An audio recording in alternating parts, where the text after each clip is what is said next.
I'd like to introduce Melissa Clark-Reynolds. Melissa became a Foresight Practitioner and Professional Director after 25 years' experience as a technology entrepreneur and CEO of a number of technology companies. Melissa trained as a Foresight Practitioner with the Institute for the Future in Palo Alto in the city of California's San Francisco Bay Area. It's part of Silicon Valley and home to the well-renowned Stanford University, which many of you have probably heard of. Melissa, through that, has been part of the Hono primary sector Bootcamp at Stanford University twice. And this is an invitation events that bring together chief executives and those with senior governance positions in the primary sector, etc., exposing them to thought leaders, radical thinkers, and innovative business concepts. Melissa was previously the first independent director on the Beef and Lamb New Zealand board. She's a member of MPI's Growth Partnership and Investment Advisory Panel and Deputy Chair of Radio New Zealand. She currently chairs clothing company Little Yellow Bird and is a director of the lamb company Atkins Ranch. Due to logistical challenges, Melissa's unable to actually physically be with us today, so you might have noticed that. You hadn't seen her wandering around here this morning. She had intended to be here, but what we've had to do is just resort to bringing her here via video conference. So we're all pretty used to this technology now, and hey, how can it be an AgInnovation conference if we're not going to embrace some VidCon? So without further ado, I'd like to hand over to Melissa. Thank you. The floor is yours. Great. Ata Mario mai tātou. Thanks so much for having me. I had one of those things where I like to say yes to things, and I said yes to everything, and what I hadn't realised was that I needed to be in Napier today at the same time. So thanks so much for putting up with me in this format. I just want to check, because what I've got on my screen is like 2 pictures of myself, which is a wee bit off-putting. I want to make sure that you can see my slides. Jason, can you see those? Great.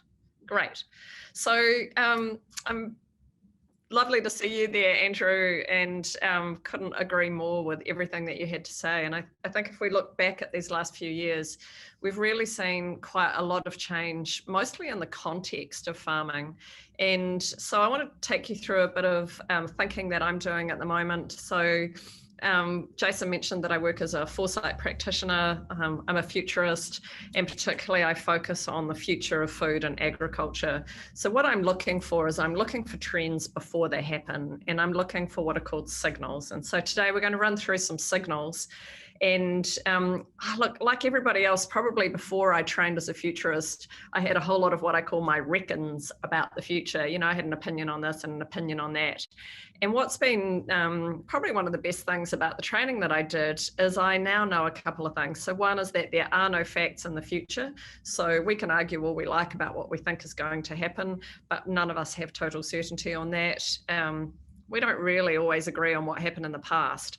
So we're not going to agree on what's happening in the future. So one is that we're not going to all have the same view. And the other thing related to that, I suppose, is that the future kind of comes at us long before it becomes mainstream. And I love this quote from a guy called William Gibson, who's actually a sci-fi writer. And what he says is the future is already here, it's just not very evenly distributed. And so when I look at that, my job as a signal hunter is I'm looking for little kind of messages from the future that might turn up. And sometimes they turn out to be the future and sometimes they don't. And I'm going to show you a bit about the way that that process works for me and what I'm spotting in the primary sector that I think is going to turn out to be important in the future. So I don't know how many of you have seen Blade Runner. I've had an adult daughter come home from Melbourne. She was just so sick of being in lockdown last year, and she's come home for 6 months. She's going back in June. And so we've watched a whole lot of movies together that we never watched before. And we were watching Blade Runner, which is one of my favorite films that I probably watched when I was roughly her age. And we got to this still, and she paused the player, and she's like, "Mum," and gave me one of those withering looks that young people can give their parents. And this whole film, if you haven't seen it, I thoroughly recommend it. It's set in a dystopian future. You know, there's flying cars, the government is monitoring everything that you do. But when the main character needs to communicate with somebody else, he has to go and find a Bell phone box. And of course, I don't think my daughter's ever used a phone box in her entire life, and barely ever seen one either. So sometimes we get these things about the future really right, but often what we do is that we come from our own worldview. We think about what our world is like now, our world today, and then we extrapolate our existing life out into the future. And we think, gosh, that's what the future will be like. But we really can't be sure. And so half of my master's degree is in epidemiology. And I kind of joke, like last year, everybody became an epidemiologist. And when I used to tell people that I studied epidemiology, they'd show me their ringworm or something. And I'd go, no, that's dermatology, nothing to do with me. But what it means that I do is that I watch out for particularly what are called novel zoonoses. And so part of the work that I do for a number of companies in New Zealand in the primary sector is I look for novel zoonoses. And I get alerts onto my phone whenever something's come up. And so in December 2019, I started getting a few alerts about a novel zoonosis in China. Of course, last year, or the 2019, I spent a lot of the year looking at signals with regards to African swine fever. It had made a massive difference to New Zealand's ability to export into China. So we saw the decimation of the world pork industry in 2019, and that particularly was an opportunity for the lamb sector. What we saw in 2019 was that Chinese markets in particular were willing to try novel meat, which lamb was one, in a way that they hadn't before, because there was such a gap left over from when pork was taken out, and you know, pig farms had their animals culled at a great rate.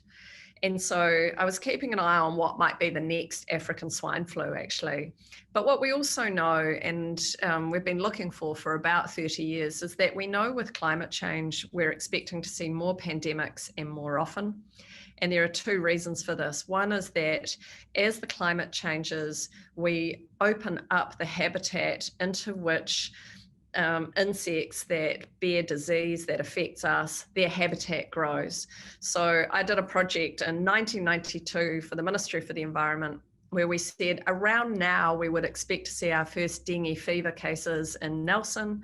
And the reason that we'll see them in Nelson is that with the wind patterns changing with climate change and the change in precipitation and sunshine hours, Nelson is going to be the perfect place for dengue fever to become endemic in New Zealand. So we've known these patterns for a long time. The second thing that's the relationship between climate change and pandemics is that as animal agriculture moves further and further into rainforests around the world, and we're seeing this particularly in Indonesia and China and in South America, what we're doing is that we're bringing mammals into contact with each other, which wouldn't normally be in contact with each other. And so part of why I look for these novel zoonoses is that I'm fascinated about where they're going to come from. And so with China, what we saw was that in December, we started to see a few bits of commentary in the mainstream press about a mysterious respiratory illness. By January, the first peer-reviewed medical journal article had come out and appeared in my inbox, and it had done the genotyping, which had shown that it came from a bat to a pangolin to a human. Now, if you have a look at me, you can see I'm pretty white, and I had my DNA analysed a few years ago, and basically my lot are from Scotland. If you're from Scotland, you've got a good bunch of Viking in you. I got a tiny bit of German and a tiny bit of French, and I'm about 4% Neanderthal, which is actually the most you can be. What I find really interesting here is that that what we have is that in that DNA, my ancestors have coexisted with agricultural animals for, I don't know, about 10,000 years. And in that 10,000 years, we've been exposed to a lot of different animal diseases. And so we just don't catch them. You know, we've coexisted. And so what we're seeing now is that as we move further into rainforests, we're bringing mammals that haven't coexisted with humans into contact with each other, and also animals that haven't coexisted with each other into contact with each other. So there is no habitat where bats, pangolins, and humans hang out. And so I have no natural DNA resistance, and neither does anybody else in our, you know, in our communities. And so by February 7th, two things popped into my inbox. One was that one of the whistleblower doctors in China had died. And already when they put them into prison, I was pretty serious that there was something major going on. And then we saw that shipping containers became deeply disrupted. And you probably know, any of you in the meat industry or dairy, so you'll all be affected by this at the moment, as we're having real trouble with container access in New Zealand and getting enough containers to ship our products to market. And for a lot of companies, we're having to air freight meat, say, into the US or into our markets in order to get it there. But that first signal that that was going to be a problem turned up on February 7th last year. And at that point, I remember having a meeting with Kotahi, who are one of my clients, and we had a big planning session. I think it was about the 8th of February, to work out what we were going to do over the next year to make sure that there were enough containers in New Zealand. And we were already liaising with Maersk to make that happen. So this is an example where these signals start to come into action very quickly. Another big signal that I'd like you to have a think about was that in 2016, it was the year that humans lost the internet. And so with humans losing the internet, what I mean by that is that bot traffic is now the bulk of traffic on the internet. And so we can think about good bots and bad bots, good bots and bad bots. Bad bots are all the viruses, the DDoS attacks, all that spam you get in your inbox. But the good bots are all of the ways that our machines talk to each other. So it'll be my Fitbit talking to my scales, or it might be my, fridge talking to something else. But it's the traffic that is generated by machine to machine and doesn't involve any humans at all. And back in kind of 2016, I started watching a few internet applications that I thought were very interesting. So up the top left here, we have a fridge magnet from a company called Tide. And Tide is the US best-selling, laundry detergent. And so this fridge magnet, you can poke that white button, and if I tap that white button, a box of Tide automatically drops into my Amazon shopping cart. And of course, as a futurist, I'm going, wow, that's very interesting, because we know that bots are taking over the internet. This is shopping without a website. And so immediately I start thinking, well, I remember a world before websites. What's the world going to look like after websites? And so I started looking to see where the signal might go. And in 2017, Amazon put out a fridge magnet on the right there, which is a scanner. You could scan the barcodes of what was in your fridge, and it would drop it into your Amazon shopping cart. And then on the left here, what we see is a Samsung Amazon fridge. We're now onto the 4th generation of these fridges. They're fully integrated with Amazon. And so what happens is that the scanner it out. If I don't put it back in, it drops it into my Amazon shopping cart. And when I'm asking about the future of the internet, I think that the next bit of real estate that brands will be chasing is right here on our fridge. And some of you may also be in dairy. What we've seen is that Fonterra for a long time has been supplying butter into the US. But the most important and best-selling brand of butter in the US is Land O'Lakes. Land O'Lakes is completely integrated into this fridge. And so when people run out of butter, the number one butter that is sold through the Amazon fridge is Land O'Lakes butter. And about 6 months ago, I think it is, Fonterra has now done a partnership with them, with Land O'Lakes. And what I would expect to see is that on this Amazon fridge, we'll start to see promo codes and promotion coming that says, will you switch to a Fonterra brand? Will you try some other kind of butter? But it also is important as we think about branded meat, we'll start to see that the Amazon shopping cart, like, it just keeps buying the same brand. It doesn't go, oh, that was lamb, here's another lamb rack. What it will do is it'll go, that was Atkins Ranch lamb rack, I'll order you another Atkins Ranch lamb rack. And so we'll end up with tighter brand integration into Amazon. And what we'll also see is that it makes it harder for people to break out and try new products. Interestingly, in a completely parallel universe, what we saw was Whirlpool has released a fridge which runs an oven which runs completely off a phone. And it's not like I've got an oven that I can set to start later. And this is more that I don't have to do any programming with this Whirlpool oven. It reads the recipe off my phone and it programs the oven itself off the recipe.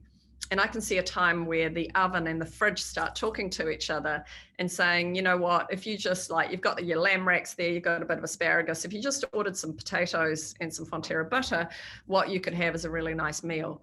And I can see that for some people, they'll think it's creepy. For me, that would be really useful to be able to have my shopping list just be integrated with my kitchen appliances. And I want you to understand here, these are signals. That means they are already in existence in the world.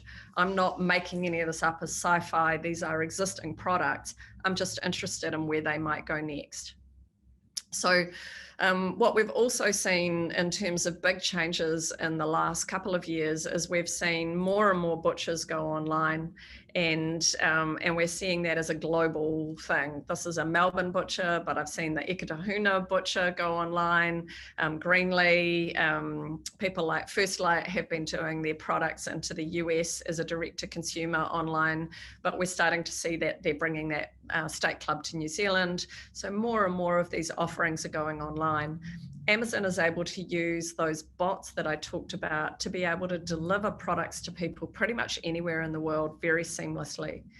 Amazon Go stores, again, like Atkins Ranch, we're in these stores, and it's been an interesting learning curve where they use technology in the store that you have a Prime app on your phone, you walk in, the store recognizes you because you have the application on your phone, you take what you want, you leave, and it hits your phone.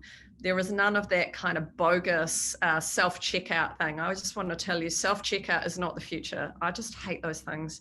There is no unexplained item in the bagging area in the future.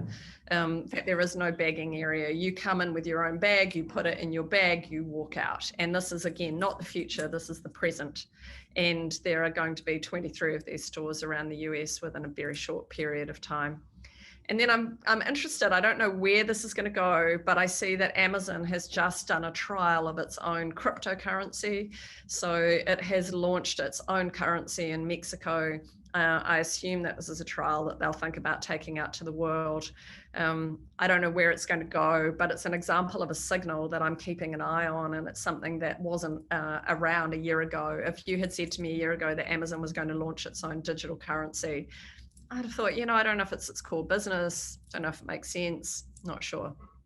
So I'd really encourage you to, to have a think about what big changes are coming your way, what business models are available, what technologies there are, and what might you do to make this work for your customers.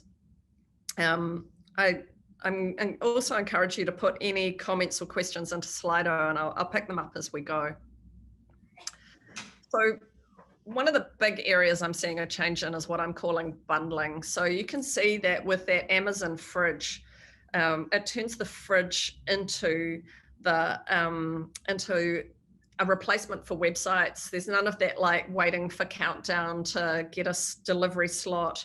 There's none of that all of those horrible interfaces. I haven't found a supermarket that has a great interface. What I like about the Amazon model, even though I'm not that sure about Amazon at times, is that it takes it off what I've already ordered, and it's going to reorder that for me. This is my favorite butcher in the UK.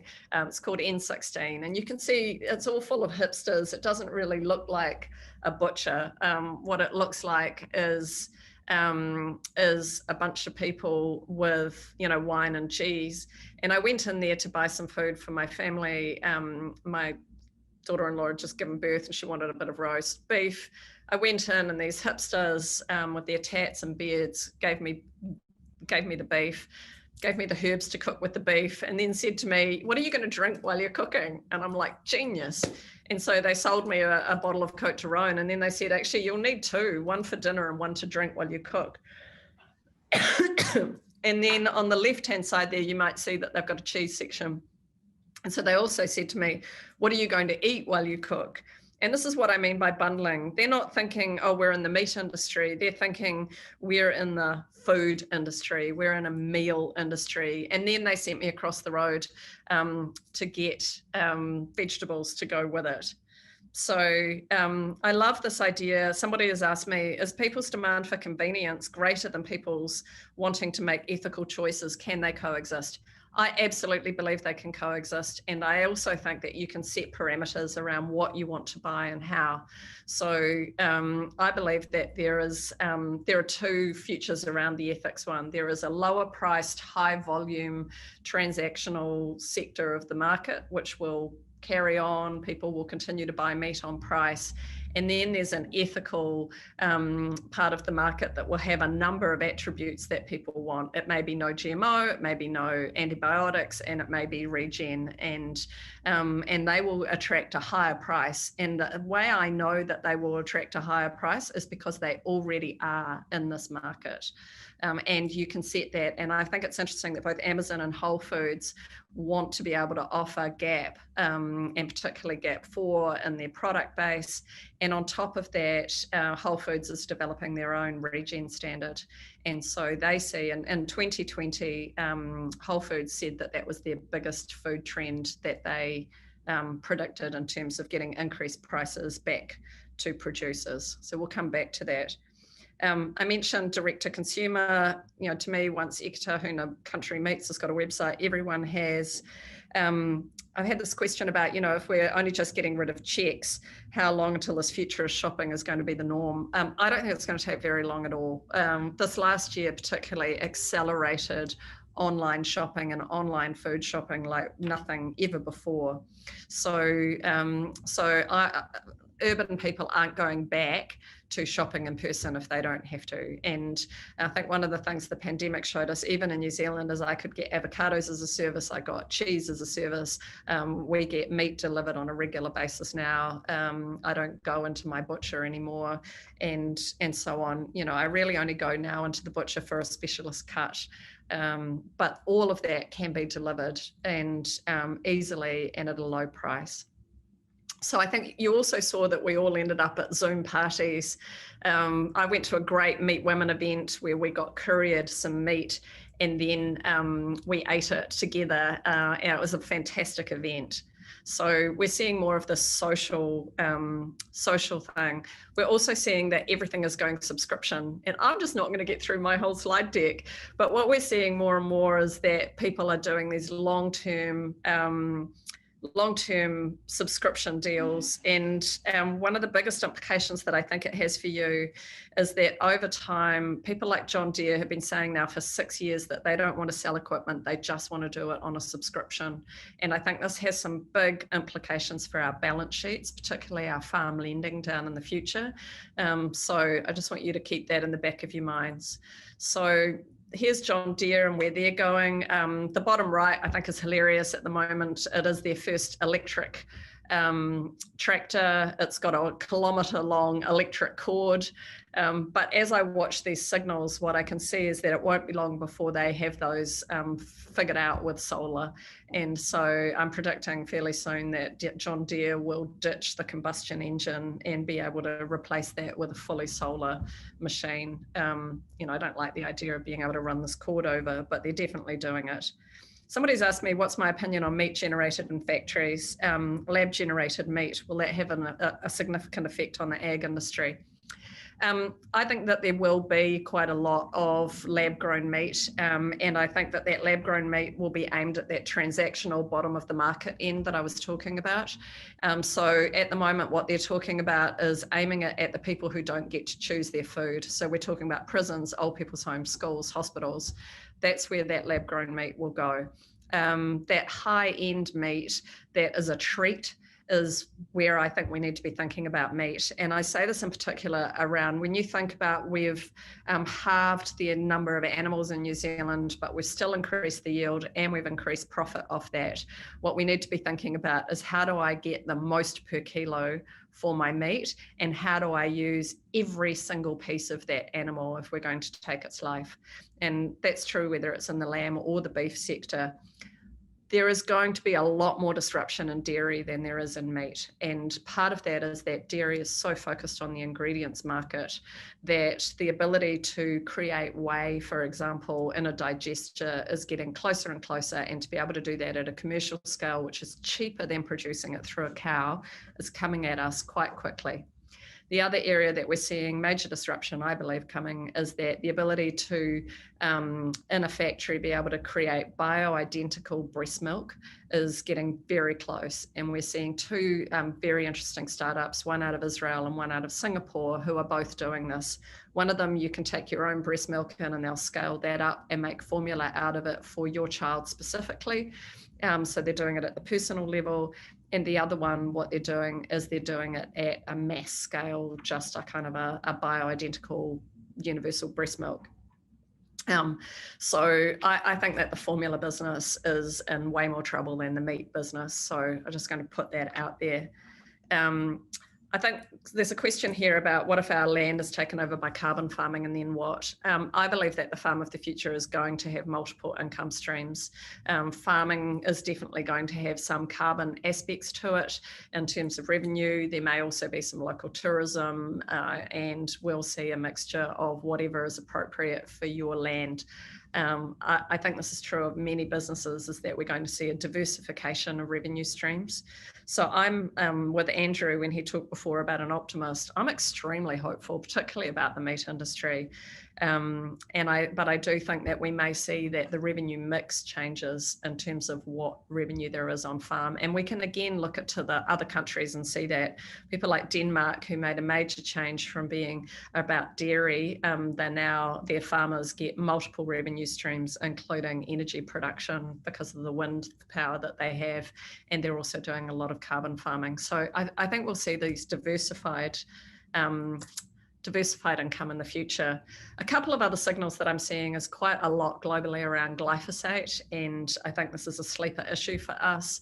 And again, I'm not here to comment on your glyphosate use or not. What I'm saying is that we're seeing signals from the market for higher prices for glyphosate-free products. And we're also perhaps seeing a few signals like from Japan saying that they won't take our products if they're too high in glyphosates. And I think this is a sleeper issue that we need to get ahead of. I know Andrew said, please, no more environmental issues. We've got water and we've got climate. But I do believe that both glyphosate and cadmium are issues that we need to be keeping an eye on and get ahead of. Saw a couple of questions for Andrew around regen. What we're seeing in terms of regen is we're seeing an opportunity for people who do want to do it to get much higher prices in market. And I don't want to tell any of you that you should or shouldn't do this. This is not my opinion. My opinion is that the market will segment itself, that people who want to do this and get their higher prices from that will do it. For other people, they'll find that it's appropriate to get profit from volume. And but we are seeing, particularly a year like this where it was heartbreaking to send pelts to compost, we're hoping to see an increase in high prices for specific kinds of leather, and particularly regen leather is starting to have its moment.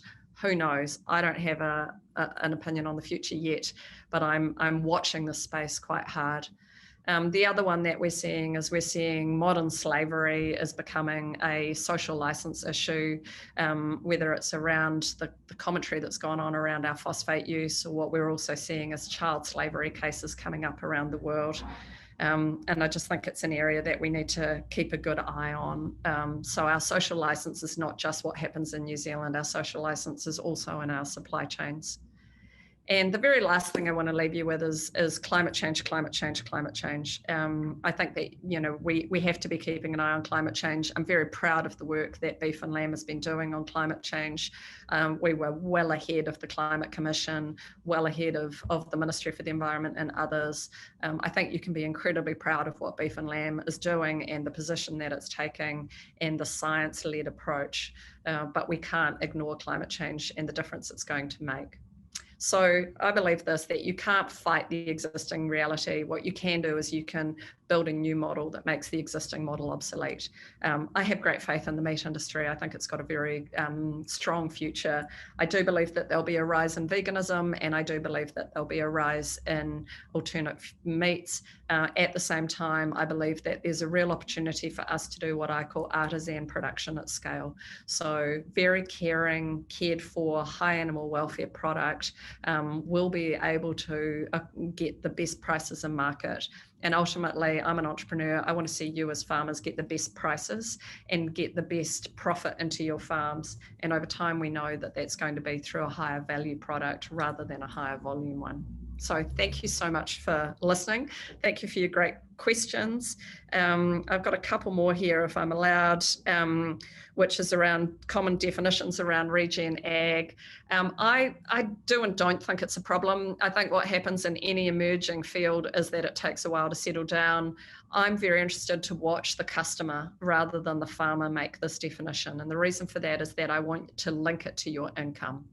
And so I think that working in partnership with people like Whole Foods or Aldi or the big Chinese distributors, working with them to find a definition that meets their customer need is going to be the best way to define regen ag. And I know we're all going to want to have an input into it, and I agree with that. But I think if farmers define it, it's actually not going to get you necessarily the value that you're looking for.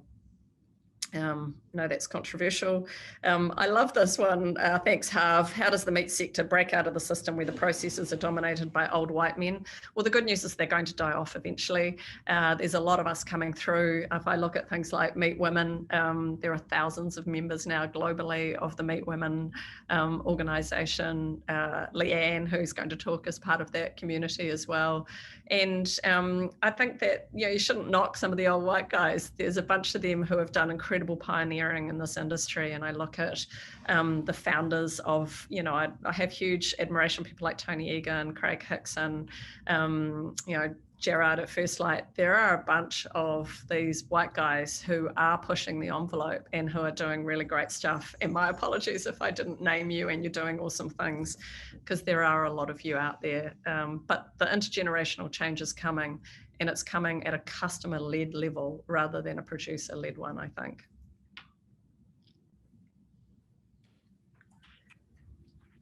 Jason, I don't know if you want to throw that over to the floor. Oh, here's one last one. What do you think farmers could be doing better to maximise their opportunities in a quickly changing environment?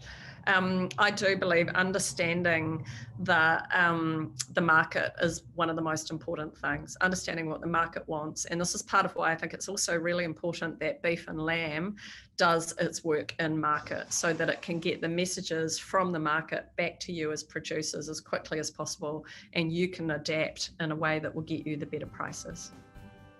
Cool. Thanks very much, Melissa.